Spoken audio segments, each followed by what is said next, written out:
Hello, everyone, and welcome back to Conspiranormal, or as it is right now, the Strange Realities Conference 2022 preview show, because that's all we've been doing. This is part 4. Part 5 will be next week, and then that's it. We go to the conference. But tonight we've got 3 more speakers that are going to be speaking at this conference. And we're going to talk about what they're going to present, and we can talk about some other things as well. So first of all, we have Delainey Bowers is here. Hi. Hi, Delainey. Hi, Adam. Hi, everyone. And we have Olav Phillips. Hi, everybody. Olav has a friend right next to him you might hear at a certain point. So yes, there's a pig. And last but definitely not least, Mr. MIcah Hanks. Well, I'm a first timer here, and again, it's good to see you guys, Aaron, and what's your name, Sergio, the host? Right? I'm sorry, I didn't have my glasses on. I'm sorry. It's Adam, and Silver Surfer. Okay. Well, good to see you guys. Good to meet you guys. Yeah, I've heard so much about you. It's nice to meet you too. It's been a long time coming to have you on Conspiranormal. Even though it's been like we probably had you on 50 times back in the past. Well, let's just be honest. You I were was the your first you were the second guest after Dr. Future. So I didn't actually pop your cherry, but I was there to witness the aftermath. I have to log off now. I'm wildly uncomfortable. Oh, goodness, yes. Don't worry. That will be the worst of it for the evening, Delainey, I promise. So we're going to talk about what you guys are going to be presenting, and we'll talk about some other things as well. So I would like to talk about, we can start with you, Delainey. You've got a pretty exciting one. You were telling me all about it a few days ago. Oh, yeah. And this one's interesting. I'm really curious about this. Yeah. I guess I'm excited for it too. I don't know. It's sort of a self-serving project that I'm doing. Maybe all sort of magic is at this point. But I'm in the process of creating an earthworm servitor to help me find buried treasure with my metal detector. So I know that there's a long-standing sort of folkloric tradition between high strangeness and the hunt for buried treasure. So those are some threads that I'll be exploring, and then sort of looking into the historical precedent for servitors and egregores and tulpas and sigils, and sort of the thought form continuum that exists, and how I essentially have sort of inserted myself in sort of like the larger context of these things. So did a lot of research today, maybe in preparation for this conversation tonight. But yeah, just sort of like blowing my mind. I was really worried that I wouldn't have enough content to fill an hour's worth of presentation time, but no, like even just dipping my toe into it this morning and this afternoon, I was blown away by how many different sort of paths that I could go down, and just really excited to see where it takes me. Yeah, it's like sometimes you look at like when you do a show or you're doing like a presentation. I can remember when I did my presentation about the Warren stuff. I was like, how am I going to fill like an hour? And it was the exact same thing. I was like, there's just so much information that you can easily do it. And you think, well, oh man, like an hour is just so long, and it's just like it isn't. It just goes by so quick. Right. And my question to you, I'm not familiar with the term servitor. What does that mean? Yeah. So it's really just an idea that's been around for millennia, essentially, but really came into popularity with the creation of chaos magic, or sort of that meta model that's used for magic praxis. And one of the things that I thought that was really helpful was discovering this idea of a thought form continuum. And if you don't mind, I'll explain that to you right now. But it goes from sigil to servitor to egregore to God form, right? So it's that continuum that's right there. So if we are to think of sigils, they are sort of like unintelligent symbols where we are placing our desires and our intentions onto them, right? They're like the lowest of the low. They're pretty dumb. But when we move on to servitors, they are complexes that have developed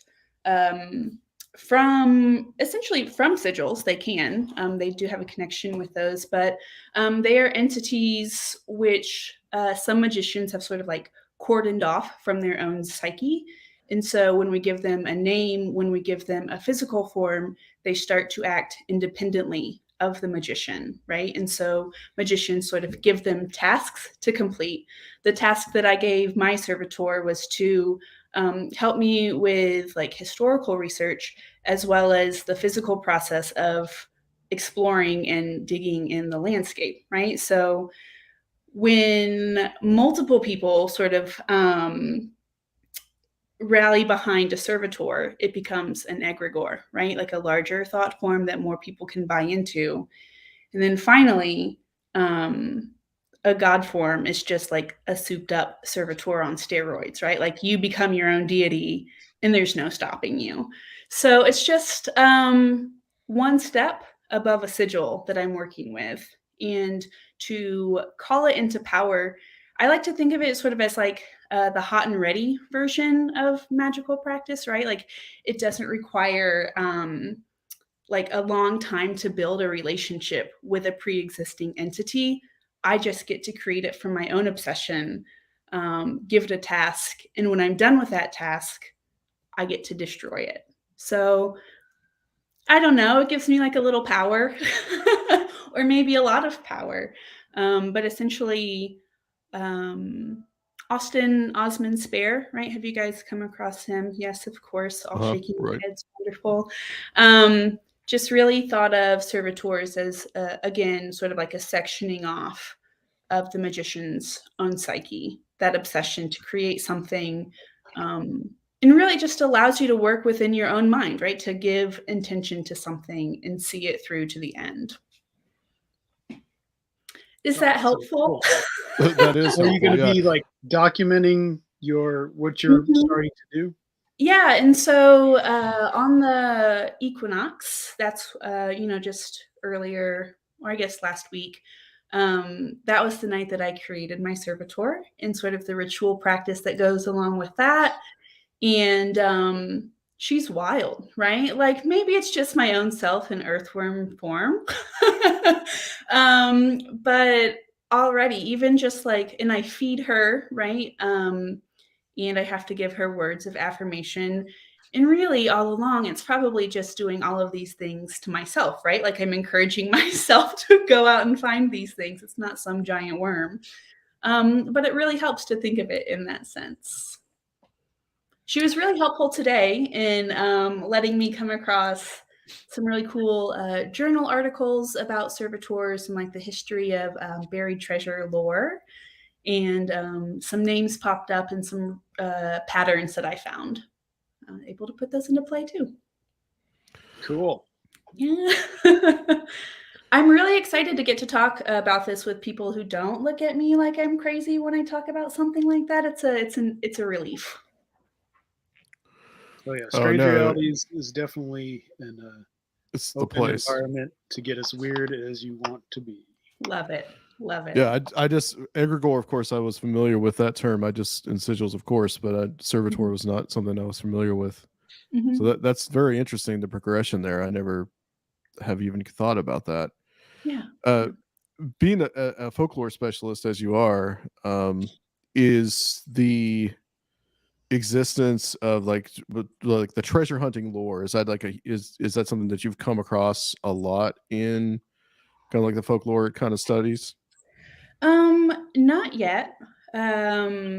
but I was going through the Journal of American Folklore, JAF, which is part of the American Folklore Society. That's their publication that they put out.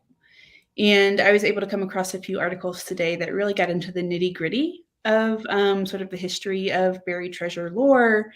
And one of the threads that I just like allowed myself to follow was Joseph Smith, right? As a treasure hunter and sort of how that spiraled out of control into creating, the Church of the Latter-day Saints, and how that just has a history that's rooted in folk magic and vernacular practice as well. I just thought it was really interesting. Well, Peepstone Joe. Yeah, Peepstone Joe. I love it. So it feels like it would be a nice tattoo somewhere on the body. I don't know, maybe that's just me. But one of the things when it comes to like contemporary urban legends, because essentially that's what buried treasure lore is, it's just really nice to see that there is a recurring structure in that most of these narratives follow just like the treasure is hidden. So that's like the first part. And then a search is made, and that's where all of the adventure comes into play. And there's sort of sometimes a third part, right? Whether or not it's like successful. So like sometimes they find it, sometimes they don't. Statistically, a majority of these tales, like the treasure is never found. But another part that I thought was really cool is that like there are always two means by which a treasure seeker is thwarted. And the first is sort of like a physical barrier, which is a storm, or there's like faulty maps.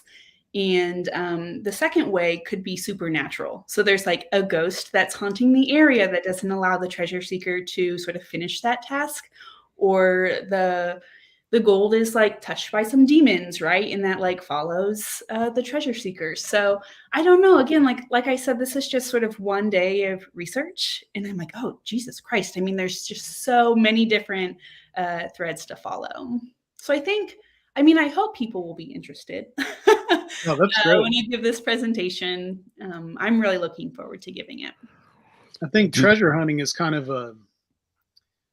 cordoned off from a lot of the other subcultures of this paranormal stuff, and you can find so much in common with all these narratives, how they crisscross.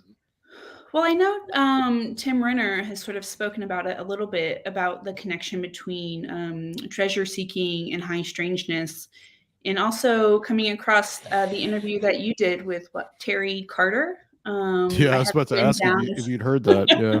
So I haven't listened to that episode yet, but I did make it in my notebook. So was that sort of like a prominent theme in his conversation with you? Like weird stuff happens when I go try to find this. We pulled that out of him. Yeah. Yes. It's great. I love it.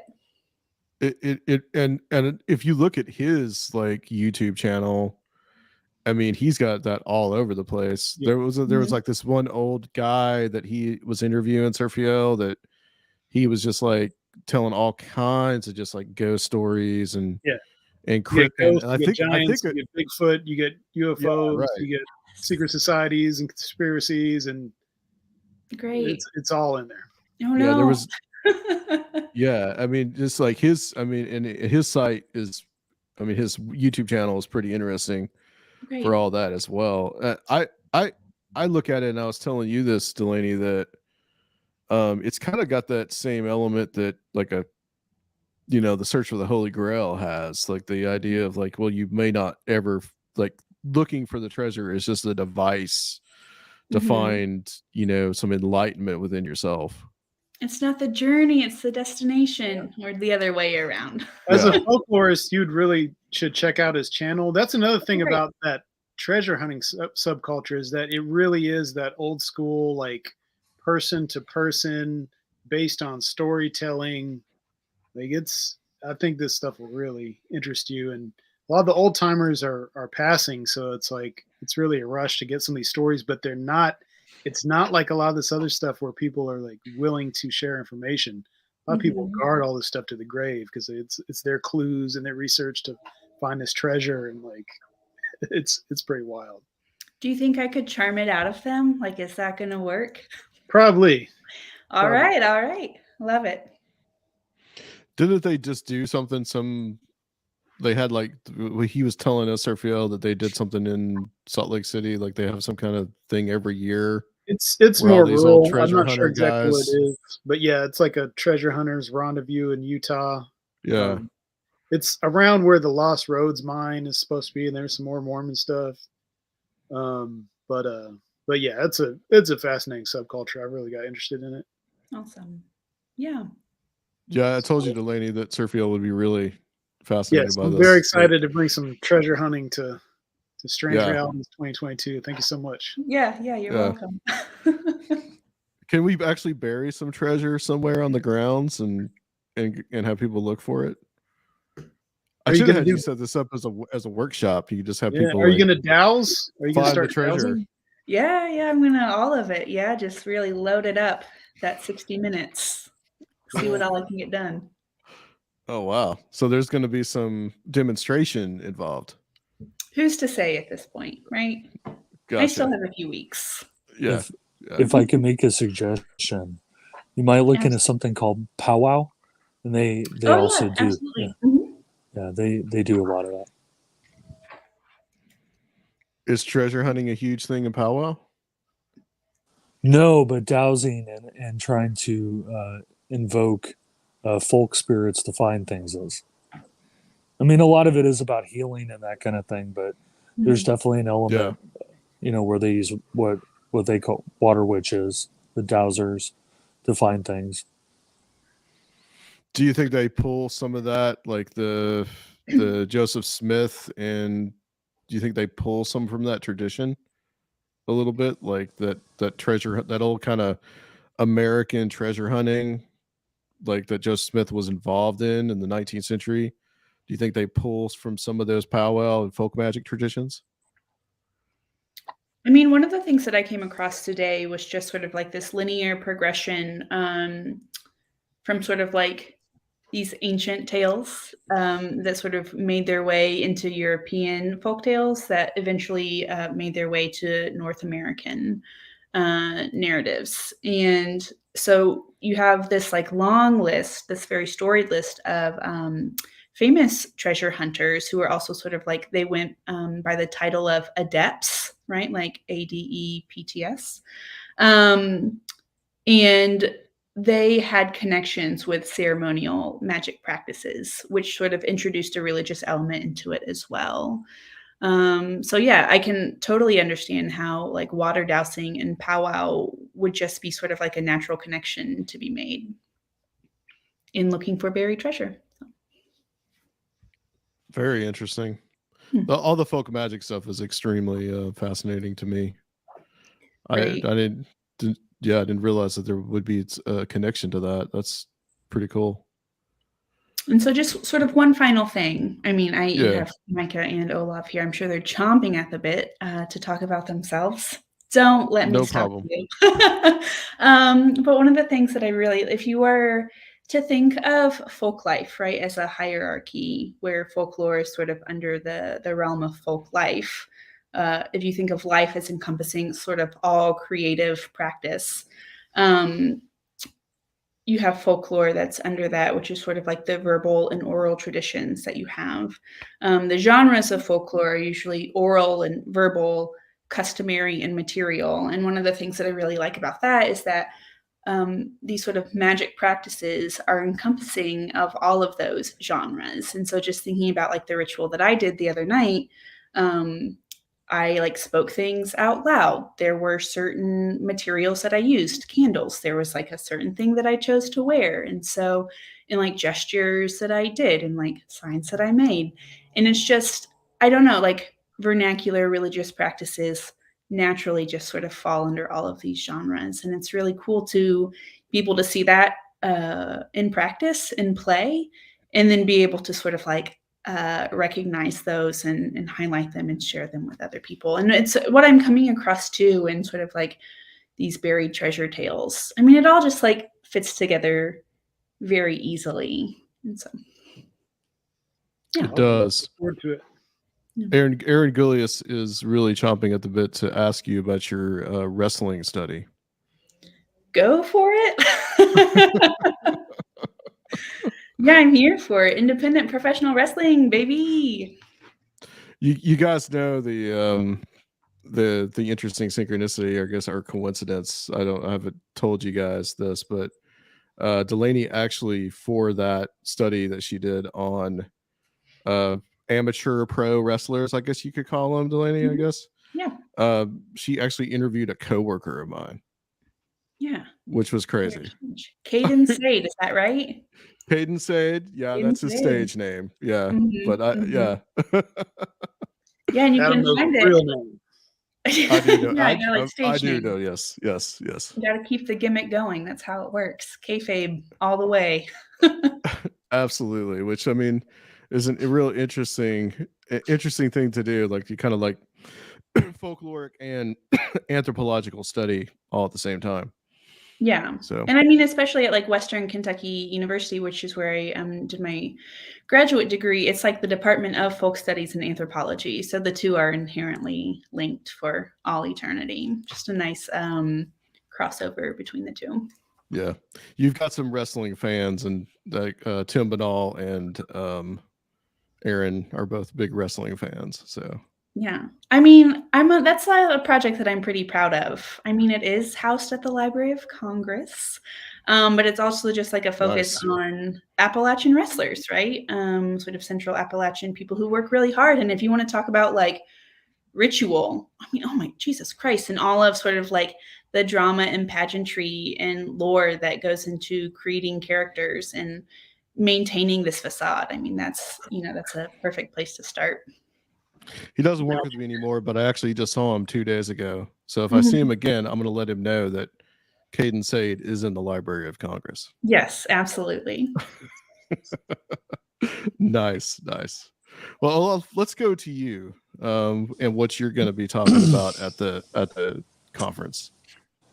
Sure. So recently, I've been doing quite a bit of research into the Black Lodge with Greenfield. We're working on a book, The Secrets of the Black Lodge. And one of the things that I've noticed as I've moved through this is that there not only are there a lot of, I would say, Black Lodge workings in and around the space program, the secret space program, UAPs, UFOs, and whatever. But there's a lot of symbolism in it, in their patches and in the names and in the times. And so I was going to try to do a little bit of an introduction into what the Black Lodge is, and then kind of discuss how the Black Lodge manifests inside of the space program and inside the secret space program and UFOs and UAPs. Because, other people have talked about it in the past, but they primarily focus on the occultism part of it. It's like you have a patch and you see a wizard, and, ooh, that's magic, but it's not really like that. There are, even in the patches and in the names, there are very significant things.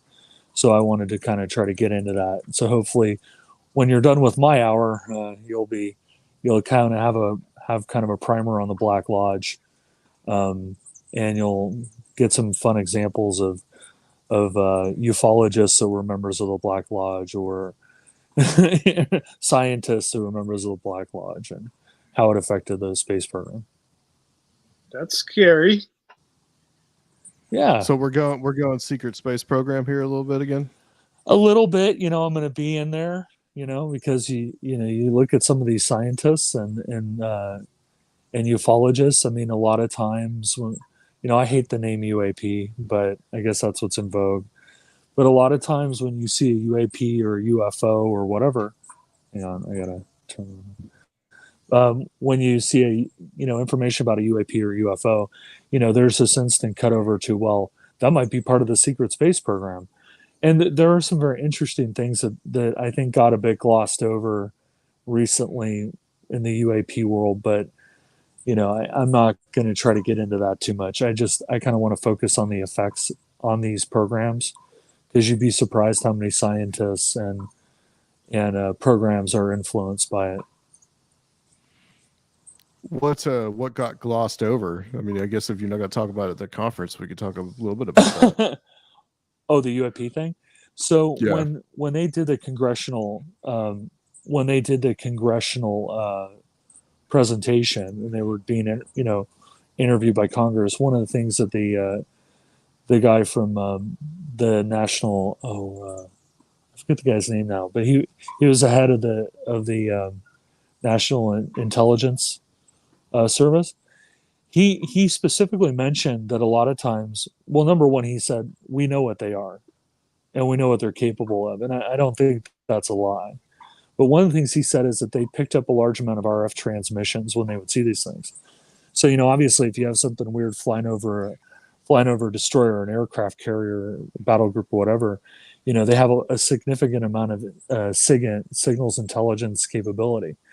And so they apparently, when these things were flying around, they were intercepting RF traffic, radio traffic, coming in and out of that. And the RF could manifest as a radio transmission. You could be sending it commands over a radio frequency. It could be iridium, like satellite. RF demonstrates a lot of things, but what it also demonstrates that it's probably not aliens. Because aliens, why would they be using radio frequencies that we can decipher? And they, I think that they were able to and obviously record, but decipher what some of those RF transmissions were. I mean, most likely they're control C2 systems, command and control. So they're telling it what to do, where to go, what to watch for the drone or the UAP. But yeah, so there were a number of little gotchas like that where they were saying, we've intercepted these kinds of radio transmissions. We saw these kinds of movements. We know what these things are. We're just not going to tell you. So I definitely don't think they were UFOs. What's up with these patches that I've been seeing? Like I've kind of been, I'll be honest with you, I've been kind of, I've kind of been ignoring some of the UAP stuff lately. Yeah, it gets a little annoying after a while. It's a bit pedestrian depending on who you're talking to. Now, one of the other guests on this panel, the stuff that I've heard him talk about is fascinating, but in general, I think it's been kind of taken over by a group of people that I don't think are scientifically minded. I mean, I've said that for a long time. So the patches, right. You're asking about the patches? Yeah, I've just seen these just kind of like on Twitter, people, so is it Space Force kind of stuff or? Well, I mean, there's a little bit of everything, right? So there's a guy that kind of pioneered this whole thing. His name is Trevor Paglin. And he's technically a geographer, but he likes to think of himself as an experimental artist. And what he did is he came across these things and the challenge coins and some of the other morale paraphernalia that kind of goes along with some of these programs. And he started filing Freedom of Information Act requests and finding public references to them. So, if you go get his book, I think it's called If I Told You I Would Have to Destroy You, which is definitely an amazing book to get. He kind of gets into them, but the patches are not classified. The programs are classified. So one thing I can assure you is that when I deal with the patches, I am uninterested in the program itself. I'm only interested in the iconography. So I won't be getting into the programs, just the iconography and what it represents. So, yeah. But funny little story. They have my symbols. aunt lives out there, and she's in specialty advertising and merchandising. And I was showing her that book, and she was like, "Hey, I made this one." So they actually produced one of those patches in there.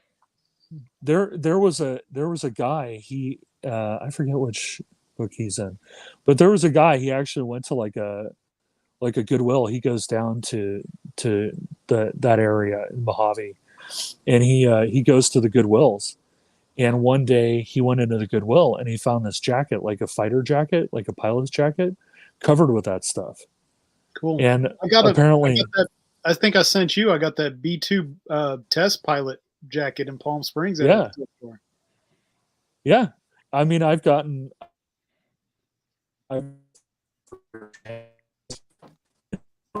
they're already jamming the system. That's what's going on. They're they're jamming Olav. No. You're really into Olaf's the CIA being jammed by airlines Space too. Force. Yep. They don't want you to know the truth. I'm waving them off. Go away. Okay. Okay, yeah, good. No, I'm good now. It got a little noisy for a minute. I was like, no noise. So you think that this iconography reflects like actual occult beliefs of people participating in this stuff? I do. And one of the things that, we were talking earlier about sigils. And, one of the things about a sigil is that when you invoke a sigil, if you walk around with a sigil on your forehead, right, you're spreading the power of the sigil. To wear the sigil is to empower the sigil and to pass that to other people, good or bad. I mean, that's why we see a lot of analysis of like corporate logos that have, some believe have sigils embedded within them, because these things can affect you. Like, I went to Heilong on Saturday, and the whole concert, it's not really a concert, it's a ritual. And so, the whole ritual, the whole concert, right, you're going through this working, it's like Hellier, you watch Hellier and you become part of the process, you become part of the working, right? So I think that when they invoke these things and print them on the patches or, in the paraphernalia, it empowers the sigil itself. So no sigils on your forehead, okay? Nope. Well, I mean, that sounds real interesting. You do that sometimes, right? My ancestors would put the Viking compass on their foreheads when they were lost at sea, hoping to get home. So, I mean, you do things like that, but it's you got to be careful what you're doing. Yeah, some of those patches that Sergio did show me that book, and some of those are pretty crazy. Oh, like yeah, they've really embraced the alien concepts and designs and the grays and all that stuff. The B-2 bomber one is the 509th bomb wing, or 509th bomb squadron, which is obviously dates back to Roswell. Only they now fly B-2 bombers instead of B-17s. And so, there's all kinds of, it tastes like chicken is on the bottom of it. It has a trident, which has its own representation, but you see a lot of symbols, and you see, I don't worry so much about, like, if I see somebody that puts a wizard on it, within that world, certain animals represent certain things, which are pretty well known, but I'm more interested in the arcane little bits of it, where you see like an omega symbol. Okay, well, what's that doing there? What does that have for a satellite, right? Doomsday device. Oh, don't get me started about that. My favorite is the one with just the question. My favorite is the one with just the question mark and NF. Oh no, wait. NOFB, none of your fucking business. Fucking business, yeah. Well, and the other interesting thing that happened recently in that kind of a world was Maverick, which is probably one of the worst movies I've seen in a long time. It's basically Top Gun reshot with an older Tom Cruise and a whole new cast. But pure spectacle. I enjoyed it. But the first what, 15 minutes of it, that plane was designed by Lockheed. They built the model for it. I even heard somewhere they rendered the animation. They designed the spacesuits. They designed the patches.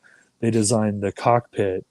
And they said that while it is not real, because some people were fingering it as an SR-72, while it's not real, they said very clearly that its capabilities are real. And, they even put the little skunk on like the throttle and yeah. But it's interesting because there is iconography on the aircraft. Of course, there's a whole thing now where, people believe that Tom Cruise died.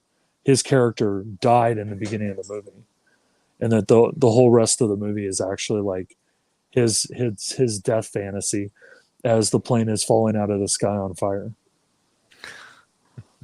Well, because you can't eject from an airplane at Mach 10. It just doesn't work that way. Not even for Tom Cruise. It's a fast way for him to meet his savior. Are you talking about L. Ron Hubbard? So I don't want to get sued, so I'm not going to talk about those guys in Hemet. Well, it's probably a good thing because SIR is right next to us to one of those. So Oh, I'm Right aware. next to the Celebrity Center. like oh, I'm literally, aware. that's right. You've already been there. So yeah. Yeah, when all you Micah guys were has too. talking, He's been over there.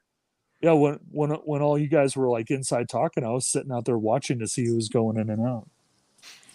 Did you see anybody? Because I've never seen anybody walking in and out of that place. It just No, looks I saw a empty. couple cars. I think their Okay. mission to country music hasn't been working as well as they thought it might. Probably not. I drove by there yesterday. That place is huge, man. Oh, the It's a Celebrity big Center? place. It is Yeah. a very large place. It's what, like 5 levels or something? It's like It four looks or like it 5 is, levels. Yeah. We'll get a free But, personality test as advertised. As advertised. Well, at least it's not the Process Church. I guess that's a good thing. They Well, dress they're a an little- offshoot. They were an offshoot of Scientology, right? I mean, That's true. the yeah, Process yeah. Church the Process Church, they did the same kind of stuff. They were actually excommunicated from Scientology. I mean, I don't know if that's super bad or just super, super bad, but they were kicked out of it. The Grimson was kicked out of Scientology, I believe. Yeah. They were too much for Scientology. Yeah. Too much brainwashing. But Right. there's something else that I discovered in the process of researching the book that I'll tell you guys some other time. Okay. Awesome. It will not be in the book, but I'm just showing you the depths of which the research has been done. So It'll be this a is good something that won't be here or in the presentation, but you're just going to tell us in private. Yes. Are we going to have to like put our phones in the NYFB. next room? We're going to do it in a Faraday cage, and I'm going to have a cell phone scrambler. Okay, good. No. No. But it has to do with Parsons. It has to do with Parsons. okay. Though. And Parsons will be in the presentation.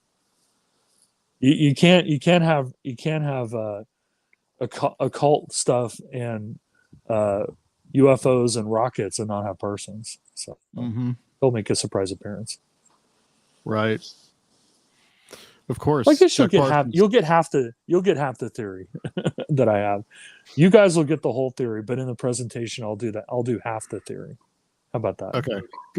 Good. See why you guys need to come to the 4th annual Strange Realities Conference in person. Well, Sergio and I are the top of the pyramid anyway, Yes. so we're going to get the Hey, we're going to get the full. That's another trope on those patches. The seeing eye on the pyramid. You'll see Right. that a lot. Yep. That's in our little insignia, but it's on our graphic in the back. Well, I can't see Sergio it. There's too many people covering Too it. many symbols going Yeah, on. the strange reality symbol is covering it. Actually, if you can see it. No, I've seen it. All right. Well, that's great. Really looking forward to that, Olav. Thank you. Yeah, it should be And- trippy. Yeah. Awesome. Yeah. You actually after Micah, we talk about his. Sergio, if you want to talk about yours, we should do that because you're going to be presenting too. Okay. Well, you I'll got to touch on it a give little the bit. sweet. You're going to give the presentation anyway. Yeah. So, Top all right. Well, top secret. Okay. All right. Well, NYFB for now. Mr. Hanks.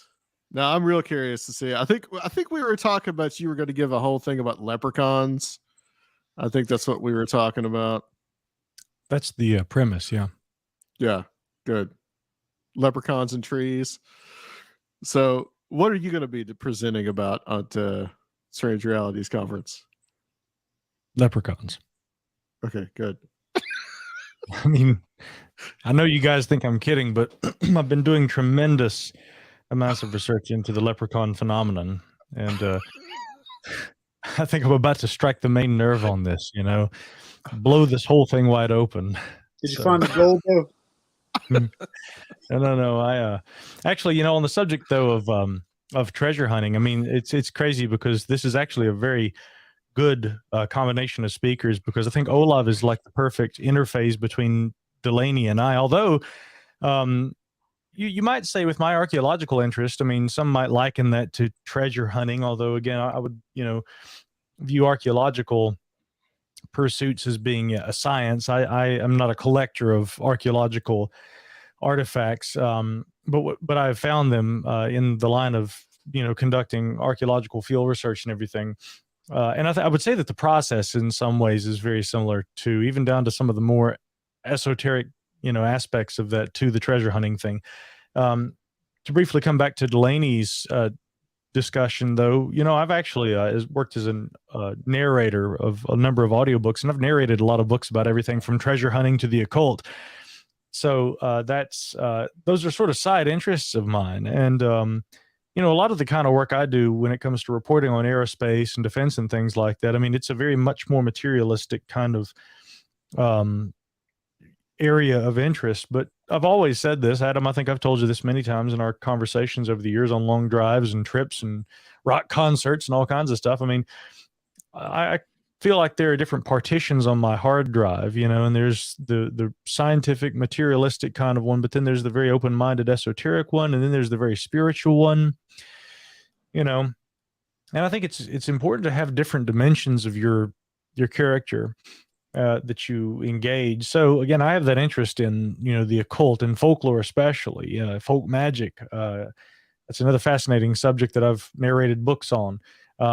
Olav and I had a really great conversation recently about some of the overlap between the things that have been happening, in the recent developments with UAP. And yet I think he and I both agree, as much as we keep up with all of that, that a lot of the modern dialogue on this is, the new kids on the block in the very truest sense, people who are, who have little to no real genuine interest in UAP, its history, the possibilities of what it may represent, but they're tasked with trying to get to the bottom of a genuine phenomenon, an enigma.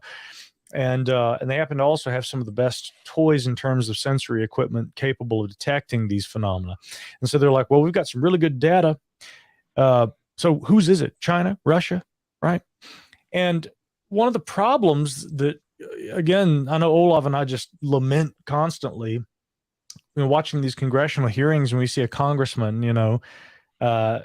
bring up an incident that happened in the 1960s at Malmstrom Air Force Base. And I'll just point out, I mean, again, Malmstrom Air Force Base, Minot Air Force Base, Wurtsmith Air Force Base, right? I mean, F.E. Warren Air Force Base. Right. Offutt. Yeah.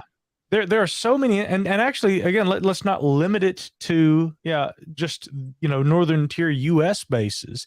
There's still a few others actually stateside that we could run down the list with. But the thing is that there are also instances where there are things that have happened outside the United States that seem to also indicate common threads that we can identify in UAP studies, not merely related to their apparent prevalence in terms of interest in having an interest in nuclear sites. So we're watching these congressional hearings, and Congressman Gallagher brings this up, and Ronald Moultrie and Scott Bray have no knowledge of what he's talking about. They don't have a knowledge that extends any further back in history than 2004.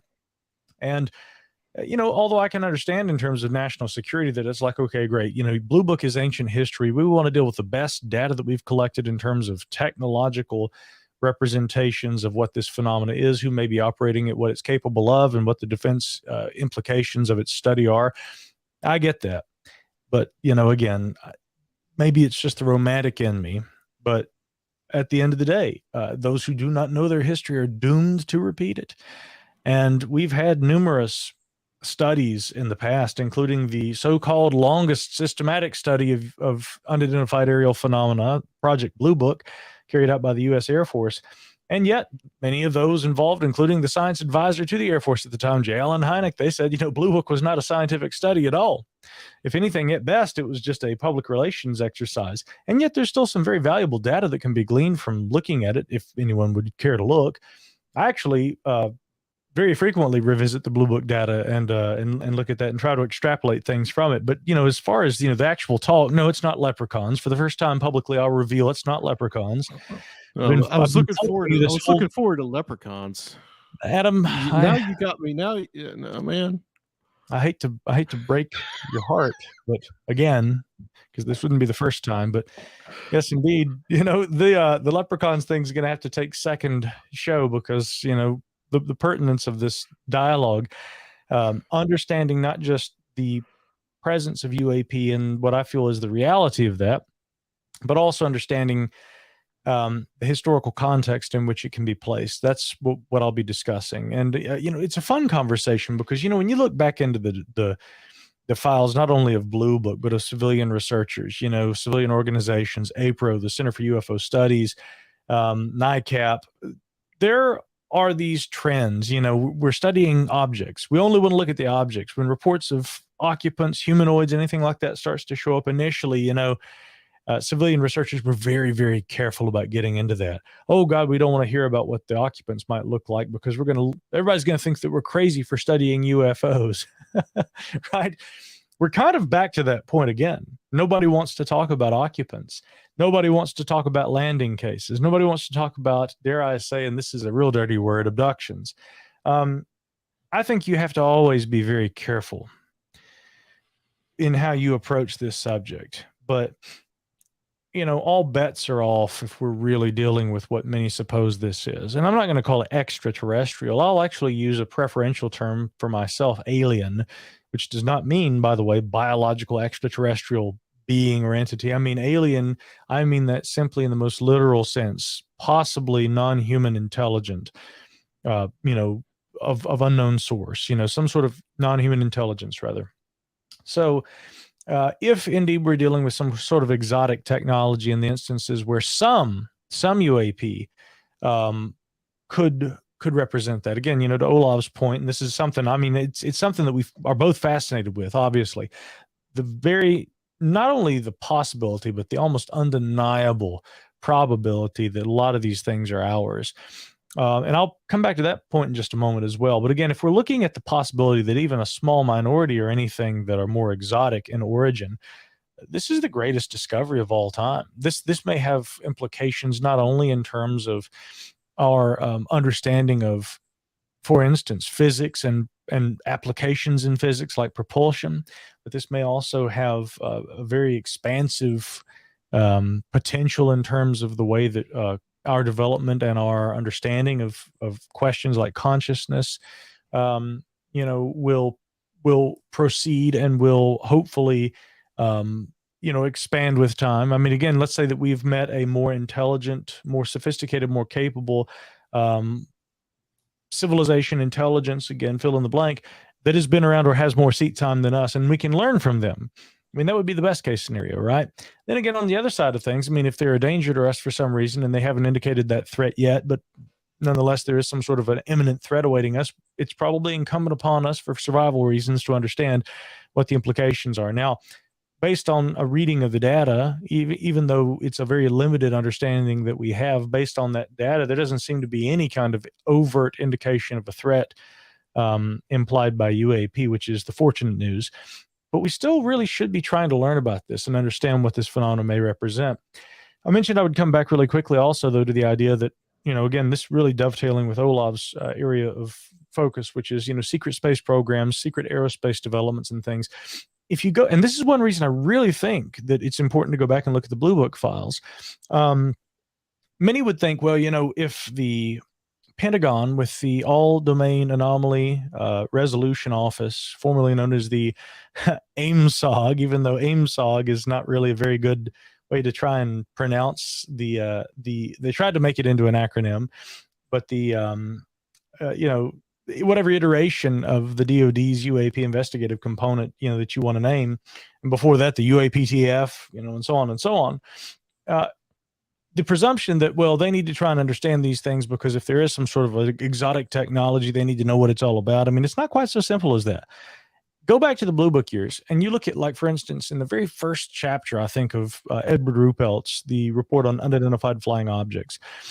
He describes what he calls a good UFO report. And it's basically describing what sounds like a swept wing, modern kind of stealth aircraft that was observed by a pilot at fairly close range, and this thing kind of flies alongside him, banks, turns, and goes. They're describing it as a UFO at that time, a term of Ruppelt's own creation, because he thought that that was intentionally more ambiguous than flying saucer. Not all these things, quite obviously, as this description presents us with. The reality is they're not all flying saucers. Later in the Blue Book, these actually even preceding Blue Book, what Ruppelt was describing in parts of his report on unidentified flying objects, keep in mind he was the first director of Project Blue Book. So he was only in there for a couple of years, but he actually took over right there at the tail end of what was still called Project Grudge, technically. And as it was being rebranded first as the new Project Grudge, and Ruppelt was asked to take over, there was an incident that occurred out there over Long Beach, California, where there was an object that was just kind of doing these long, wide orbits over Long Beach. They sent a few F-84s up there to try and intercept this aircraft. And this, whatever this aircraft was capable of evading them. And it wasn't moving quickly. It was flying slowly. And it was just kind of sweeping in these big circles. Every time an F-84 would even begin to close in and come close to it, would just they said almost just nonchalantly just rise in altitude just high enough that, you know, they couldn't reach it. These aircraft at that time, in that era, this would have been about 1951, they weren't capable of flying up to this level that this altitude this aircraft was flying, but they were able to get close enough to get a good look at it. And rather than being a flying saucer, of all the different jet interceptors that were scrambled, one did say it looked sort of discoid. Every single one of the other pilots said it just looked like a silver aircraft, but with an extremely almost V-shaped sort of swept wing appearance. Now, again, by today's standards, that doesn't sound as anomalous as it would have to, you know, F-84 pilots in 1951. But we could go on down the list. I think that same year, or actually maybe the next year, in 1952, right coinciding with the sightings that were happening down there around Lubbock, Texas, we had an instance where there was an object that was detected on radar flying north by northwest, I believe, traveling somewhere in the neighborhood of 900 miles per hour. And in Washington State, there was a ground-based radar station that initiated an IFF query. Okay, IFF meaning identification, friend, or foe. And this is a really interesting little sub-discipline within UAP studies that I'm looking into, and I'm very interested in. Some of my colleagues at the Scientific Coalition for UAP Studies are also interested in. But they initiate an IFF query and ping this anomalous aircraft flying at tremendous speed for its day.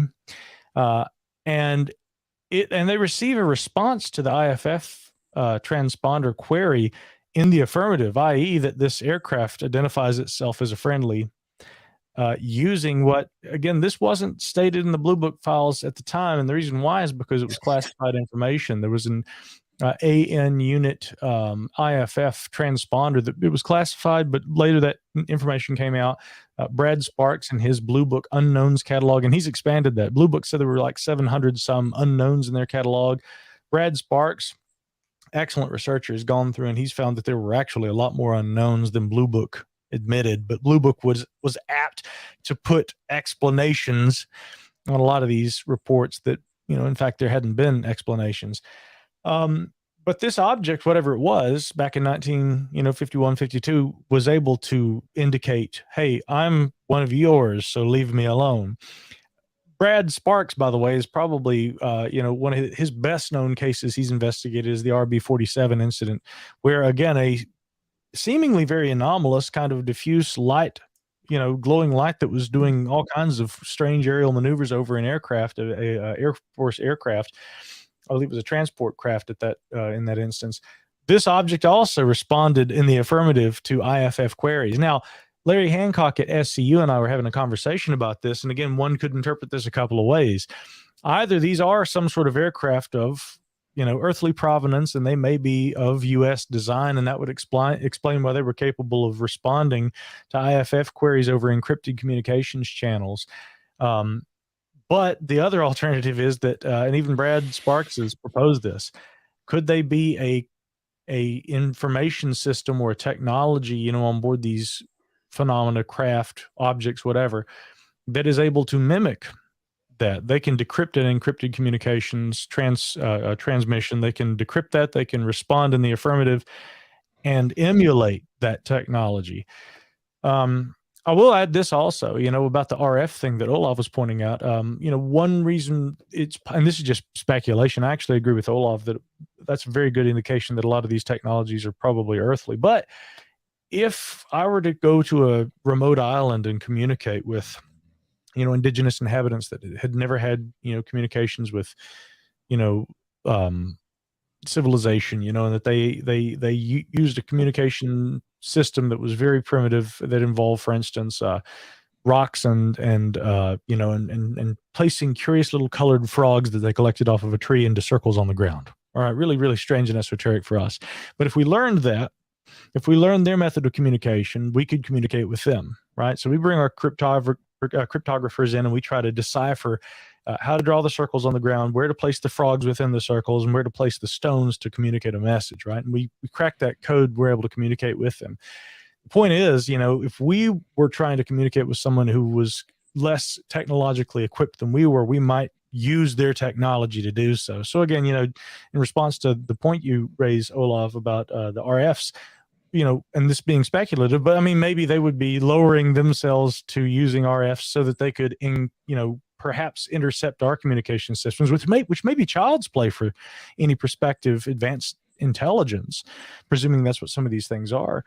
And that would very easily give them an advantage over us, because, decrypting our encrypted communication systems probably wouldn't be very difficult. Now, again, I actually follow Olav's logic and think that the most likely, the most parsimonious explanation here is those are probably Earth technologies. But if we were to speculate, I mean, there might be a reason why they would use RFs. And so again, looking at all these things in some totality is why I think it is important. These are all the examples I've given you are going back to the 1950s. And throughout the decades, I guarantee you there are much better examples that are worthy of analysis that I think would be useful to intelligence officials in terms of gauging the potentials of this phenomena, what its possible intentions are, what its capabilities are technologically and otherwise, what attempts at communication may have been made, or what may be inferred from what limited attempts, or, as close as we have come to communication with these phenomena, what these things might represent. And then going forward, how to try and plan a strategy in terms of further research, study, and also just gauging potentials, both existential and also, maybe more beneficial going forward. And so that's a lot of what I'm going to be talking about during this lecture in a nutshell, really, is trying to gauge the past, present, and future potentials with relation to UAP. Awesome. Well, all you serious UFO people out there, MIcah Hanks is going to bring it at Strange Reality, so you'll definitely get your fix of UFOs from him. I don't know. Olav, he wants to get in there, though. That's only fair, though. My colleague here.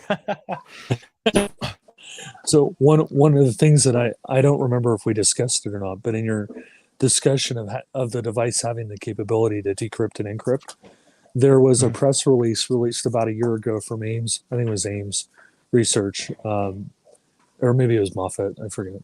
They're not the same, but they're the same. Well, there was a cryptography researcher there that for about 45 minutes published a press release that said that she cracked a 4096-bit key in under 4 minutes using a quantum computer. So you might want to go track that down. But they re-released it and sanitized it. But apparently she cracked a 4000-bit key in under 4 minutes. So in other words, the query was initiated by a quantum computer and she cracked it.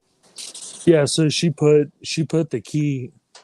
She put the key onto a quantum computer, and then used the parallel processing potential of the quantum computer to break the key. Oh, okay. So she used the quantum computer. Yeah. And this is actually something I've talked about with people. Olav, it may have come up with you and I in our conversation at some point.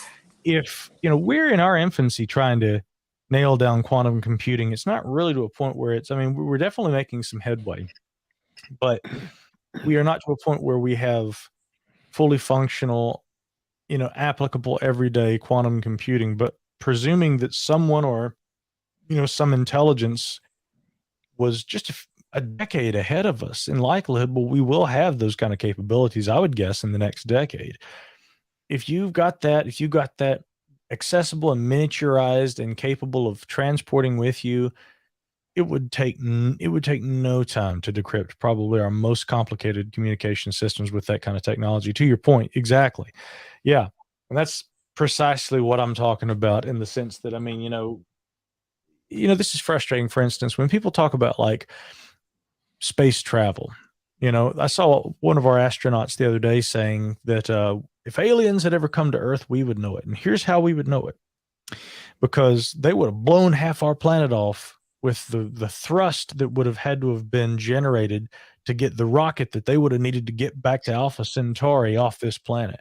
And so we know they haven't been here. And I'm like, well, yeah, but that's all presuming that they're still using Stone Age, by comparison, rocket propulsion, right? And keep in mind, Jack Parsons, true innovator in that field, self-taught also. And also like Ordo Templi Orientis, right? Out there in California, he was a serious occultist who would invoke the god Pan during these launches right out there at JPL. But this guy was a self-taught rocket propulsion scientist, and he got us off the ground with rocket propulsion the way he did by thinking outside the box. Thinking outside the box is what's always moved us forward. And thinking that, well, they're going to have a mighty damn big rocket to get to Earth, and when they take off, there won't be no Earth left. That's just, I don't think that's the kind of out-of-the-box thinking that got us off the ground in the first place, right?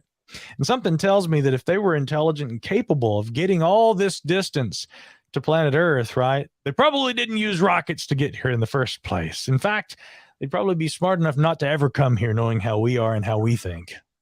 And yet, maybe they did. Don't forget, though, Ben Rich, at that Caltech alumni dinner, I always bring this up.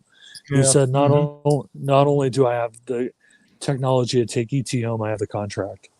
So I think that's something very important. Is that the Skunk Works guy that you're talking about? Olav? Head of the Skunk Works. Head of the Skunk Works. Yeah, I remember seeing that. I remember him saying that. And I don't doubt. I mean, again, my read on those early Blue Book cases that seem to involve what are obviously swept wing aircraft designs that would have seemed highly esoteric for that era, but for today's standards, we'd be like, "Oh, it sounds kind of like a B-2 Spirit," or something like that. I think there must be, on some level, evidence of secret innovations that were underway, and yet that Blue Book investigators, right, who were not exactly right. Yeah, they weren't exactly.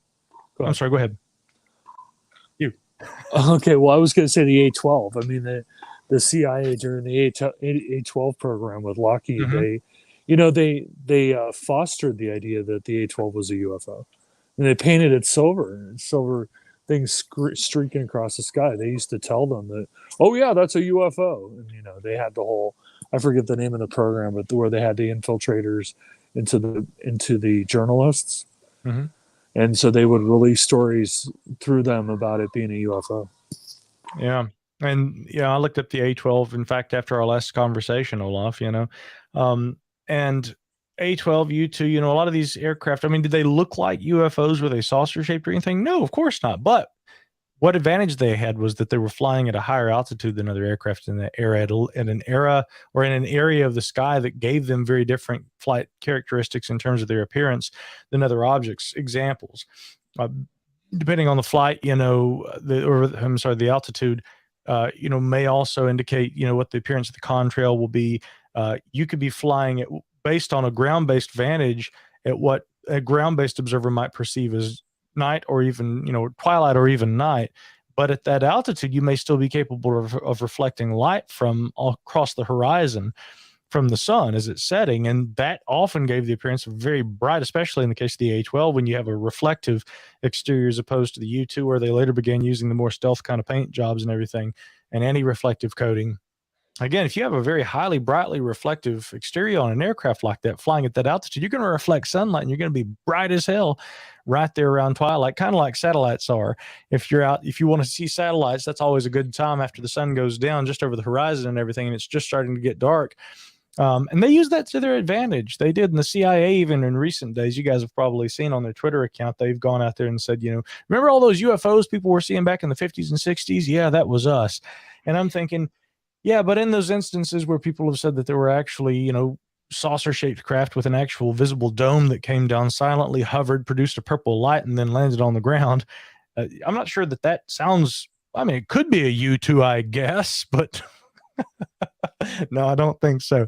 But undeniably, some of those UFO reports from that era certainly were stealth aircraft. Absolutely were.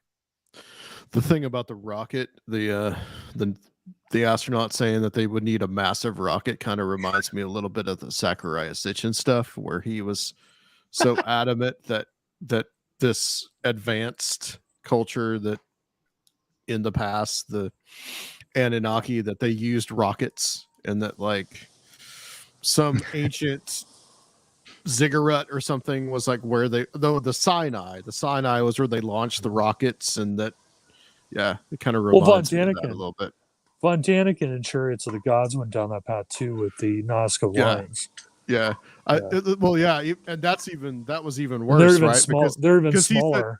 He said those were runways. Runways. Yeah. It's like a 100-foot long runway. Good luck with that. Yeah.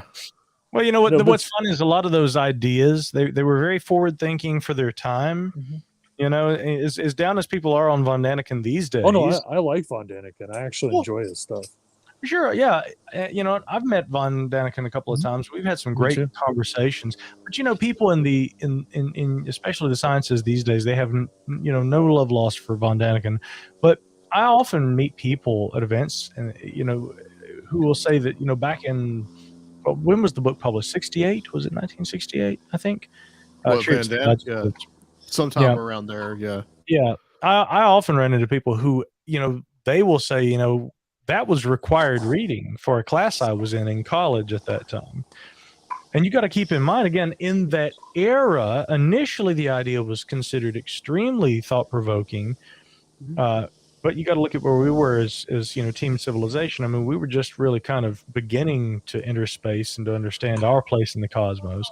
And I love to point out, although I think that there are certain caveats that should be made, but I mean, Carl Sagan did propose that idea that we should look in archaeological, data. We should look through archaeological evidence for possible evidence of visitation to Earth. Is it really such a crazy idea? I don't consider myself even an ancient astronaut proponent per se, but is it such a crazy idea that at some time in the ancient past, Earth was visited? I remember we were speaking with a super skeptic astronomer on a radio program that I was producing back in my days in terrestrial radio. And I remember we asked this guy, do you think that Earth has ever been visited? And he gave a very interesting response. He said, yeah, I think it almost inevitably happened, but I mean, that couldn't be happening right now. UFOs have nothing to do with it. If we were visited, it would have been in the ancient past. And I'm like, wow, that's strangely Von Daniken-esque for a skeptic astronomer to be saying. But on further consideration, what he was actually saying was, if you look at the billions of years that Earth has existed, and if we take into consideration the notion that the universe is expanding, right?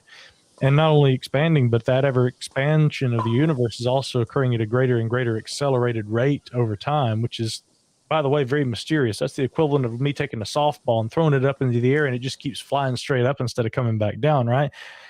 And so that's why we have to institute ideas like dark energy to try and account for these anomalous, expansive, and accelerative expansions of the universe. But all that said, back billions of years ago, earlier in Earth's history, if we were to consider the expansion rate of our universe, I mean, the distances between stars and star systems would have been much lesser back then.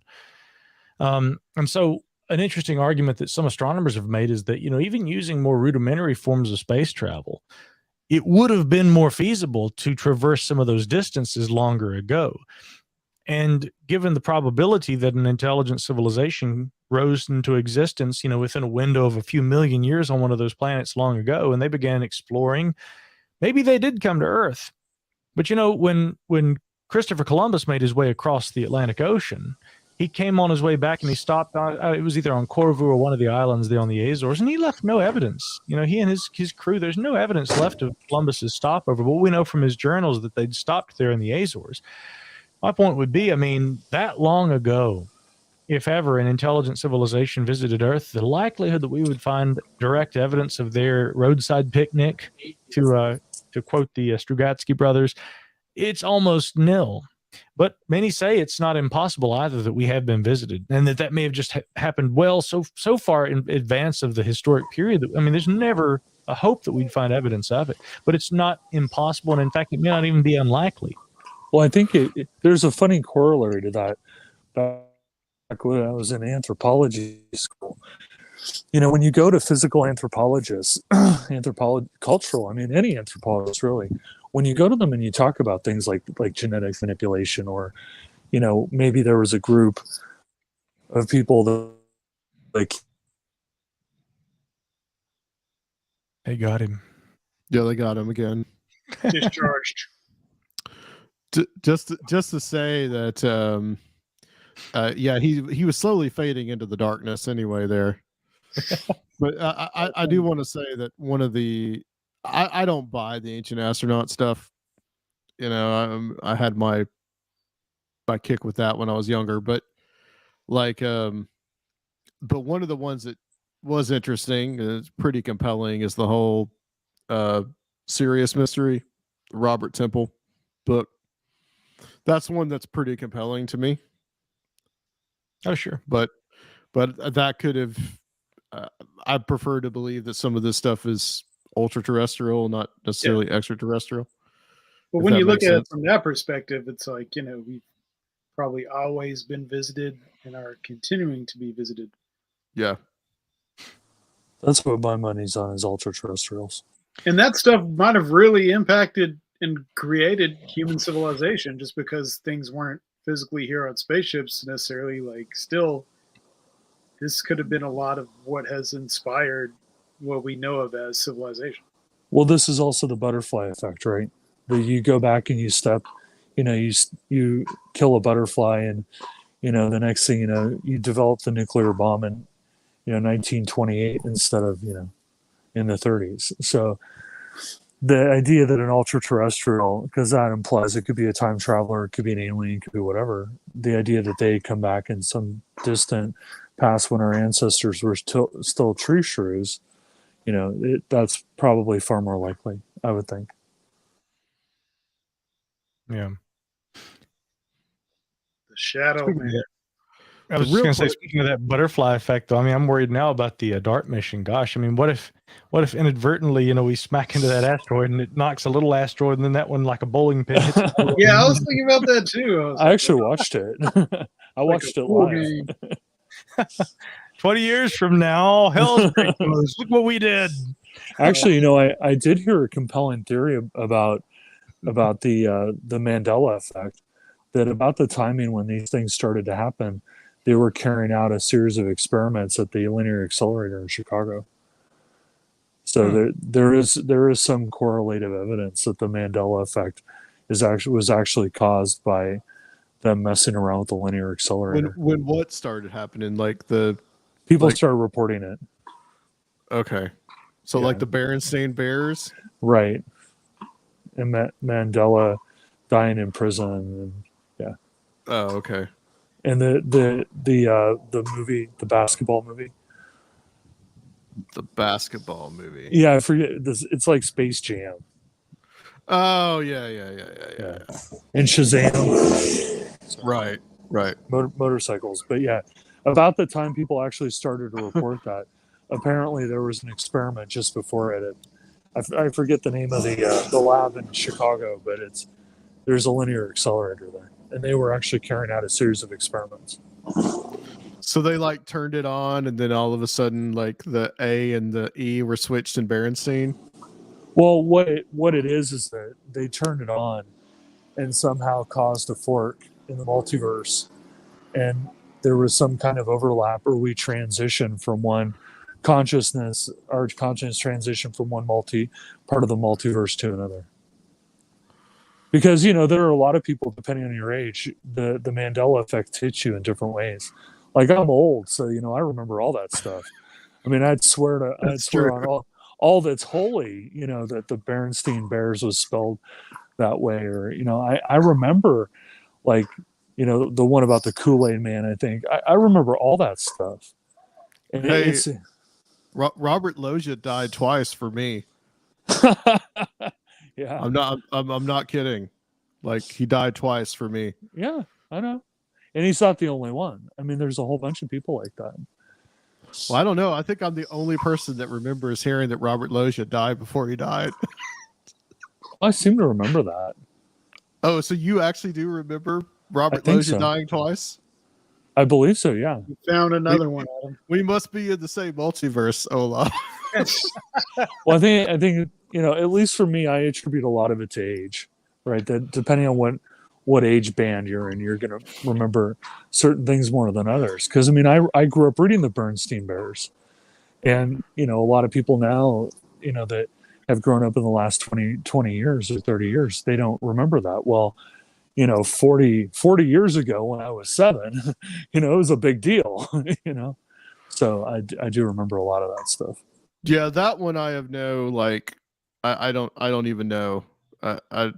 There is the weird one with the James Bond movie with Jaws, the character. What's that one? That's the one where, so like, you remember Jaws, right? The character in that, he was like the assassin with like the metal teeth. I guess it was Moonraker. He was in Moonraker. He was in a couple of them. Yeah, he was in 2. Well, so there's Richard Kiel. Richard Kiel, yeah.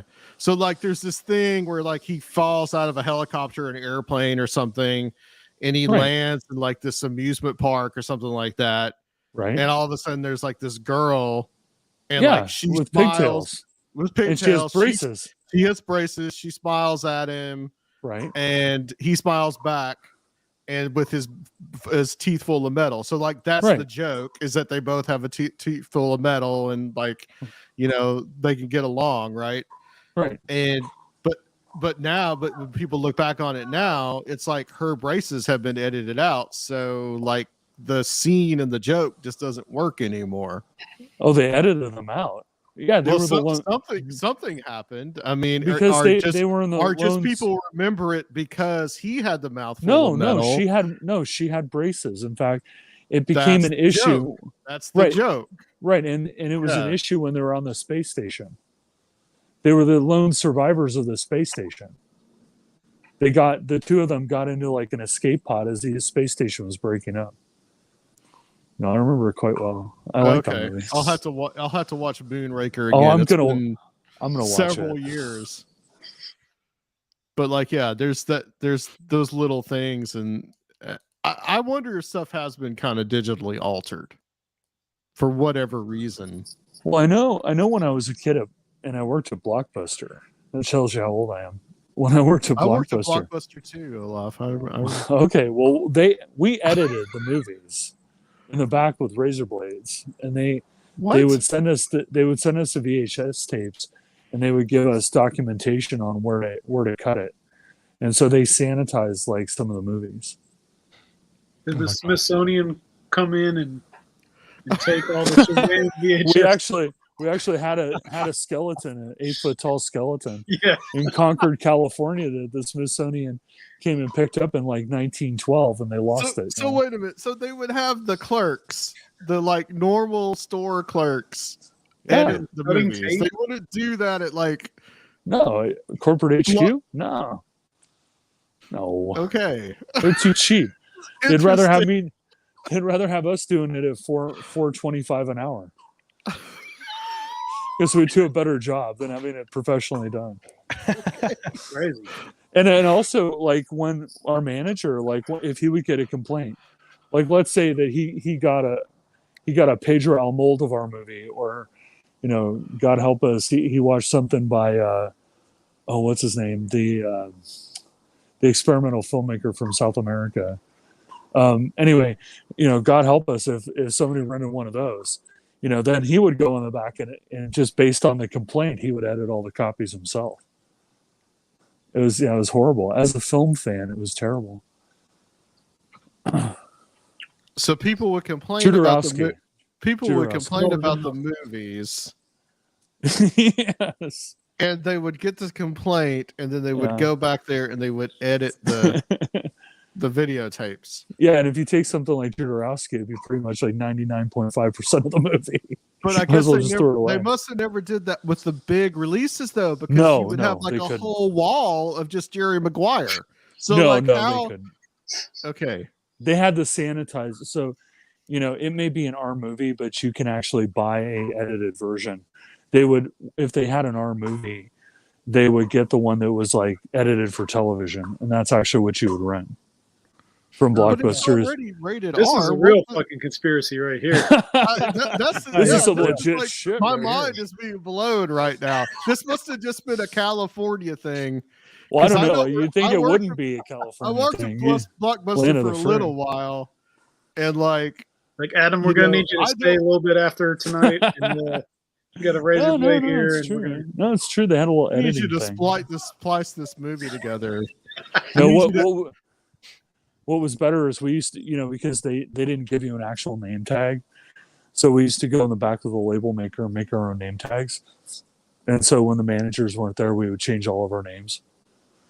So in case anybody complained about it, See, talk about Mandela effect. Like we were editing the movies, we're changing our names. You guys, well, brothers. we were all like 18, Okay. 19 years old. So was it the Particle Accelerator Chicago, or was it just Blockbuster? Well, Yeah. it could have just been Blockbuster. I mean, there is one left, so maybe that one is some kind of like telepathic anchor. I don't It's know. holding reality together. We can't lose it. Yeah, the single Also, Blockbuster Bend, Isn't it Oregon. an Airbnb now or something? No. It's an actual Blockbuster. It's in Bend, Oregon. You can rent it and have sleepover parties there. Ah, see. Yeah. and it is a block. I swear to God, I went inside. It's a Blockbuster. My nightmares came manifest again. It was funny. My question to you though, Micah, is that are leprechauns piloting the UFOs? Well, you'll have to attend the 4th annual Strange Realities 2022 to find out. That's it. All right. Well, Delainey, did you want to add to the Blockbuster conspiracy? Is there? Are you saying Blockbuster? Blockbuster. Yes. Just joking. Yeah. Blockbuster. Yes, it was and you'd actually pay. It was, See, he can't convey too Oh much. no! Yeah. Olav, Yeah. you got your back. a sad time in the world. All right, guys. This has been. Olav, are you This It was there? a sad time. There this he has is. been. I'm here. Can you hear me? Yes, I'm yes, here. we got you now. Yeah. You're a disembodied I'm back. voice I'm now. phased We back can't in. hear you. Yes. I'm like Captain Kirk, like going, the phaser or the teleporter accident, like I'm fading in and fading out. Well, let's start with you, Olaf. I'm gonna tell people where, when they. Obviously, actually, for all you guys, Olaf, you are 12:20 to 1:20. That is Central Time on Sunday, the 16th. Okay. Correct. And I will be there. you will actually be the last person to give a presentation live at the conference, or like at SAR, Oh, wow. rather. And you will. And Delainey, you are 9:40 to 10:40 Central Time. The reason I'm saying Central Time is going to have a lot of people watching this online, so you guys calculate where your time zone is. And Micah, you will be given a remote presentation. That is 3:50 to 4:50 Central Time on Sunday evening. All the remote presentations are on Sunday afternoon. Yeah. Leprechauns. Leprechauns, yes. Yes, that's hopefully going to be the twist of the conversation of the presentation. All right, let's start with Delainey, where people. He's computerized now. I can hear R2D2 again. Olav, this is Don. Can you hear me? Yes. Can you hear me? Yes. My battery's dead. Yes, Olav. Okay, I was going to say real quick about leprechauns. It goes back to the Totha de Danann. So the idea that there are quote unquote leprechauns flying UFOs potentially, Yes. it's not as funny as you would think. If you Well, do some yeah. research on the Totha de Danann, you'll understand what I'm talking about. Oh yeah. Oh yeah. No, he's got a point. He's got a point right there. Paging Throw that Walter in. Bosley. We'll see what Walter thinks about that. Yeah. He may be watching. You never know. But I've talked to actually, Walter Olaf, about it. I was gonna say you put Olav and Walter Bosley and I in a room together and things, and throw Adam Go Rightly in there just for fun. It could get really dangerous. Delainey, just be safe. Yeah, exactly. I take cover if you have. I went to Contact in the Desert, and I actually, I split a room with Walter, and you can picture me and Walter sitting in this room, drinking bourbon, trying to figure this stuff out. I can't imagine that. It's in my head right now. I can already visualize this. Walter's a great guy. I love Walter. Oh yeah, he's one of the great best. Olav, before you fade into nothingness, please tell people where they can find you. Oh, at this point, probably mostly on Instagram, Paranoia Mags. You can see my misadventures through time and space. Occasionally, I bake. Okay. Good.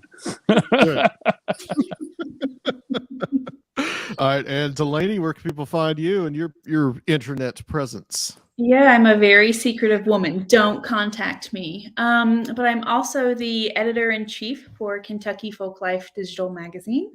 You can find that at kyfolklifemag.org. So, yes. Yep. All right, and Mr. Hanks, MIcah. Oh, me.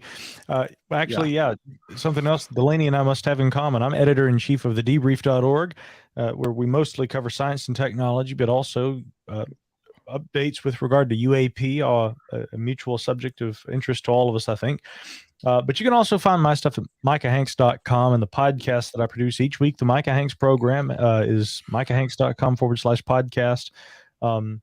I also, no joke, in this modern digital age, I like to keep a low profile. I can sympathize with that sentiment. But, I mean, I am online. You can find me on Instagram, and you can find me on Twitter. Again, just look for my name. Not hard to find. I put it all here for everybody so that you can find it. So. All right. Excellent. And guys, me and Sergio, we are Conspiranormal, and we are Strange Realities 2022, the conference coming up. So, get those tickets. If you are coming in person, you want to get your arrangements together as soon as possible, because it's sometimes hard to acquire lodging here at this entertainment capital of Nashville, Tennessee. But also everything, if you get online tickets as soon as possible too, that's just going to help us plan and gauge things and prepare. We're going to really need some help with that for the online audience being able to participate in the workshops and things like that. So everybody, please get your tickets as soon as possible. It'll help everything function a lot smoother. And if you are in Nashville, Tennessee, or the environs thereof, we do have single day rates of $30 a day. Those are actually on the Eventbrite page, and you can find all the tickets at strangerealitiesconference.com. There is a link there that will take you straight to Eventbrite, and you can buy the tickets from there. And we hope to see you there at the conference or online. All right, next week will be the last show before the conference itself, and we will have Soraya Askath, Christopher Ernst, Ren Collier, Timothy Renner, and hopefully Recluse will finally make an appearance as well. But he is a recluse, so you never know. So, all right, guys, I want to thank everybody for listening, and we will talk to you next week about the Strange Realities Conference on Conspiranormal. www.strangerealitiesconference.com.